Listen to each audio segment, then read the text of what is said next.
Good morning, চলে এলাম নতুন একটি মিনি ব্লগ নিয়ে। আমার কিন্তু স্নান হয়ে গেছে, তো এখন আমি যাব হচ্ছে ঠাকুর ঘরে। তার আগে চুলটাকে ভালো মতো আঁচড়ে বেঁধে নিলাম।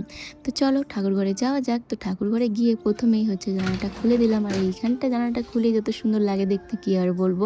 তো তারপরে দেখো যে তুলসী গাছে জল দিয়ে দিচ্ছি, আর এরপরে তুলসী প্রণাম আর সাথে সূর্য প্রণাম তো আছে, সেটাও সেরে নিলাম। তো তোমরা কে কে এরকম সকালে স্নান করে এই কাজটা করো সেটা কিন্তু অবশ্যই আমাকে জানাতে পারো। এটা কিন্তু খুবই ভালো একটা কাজ।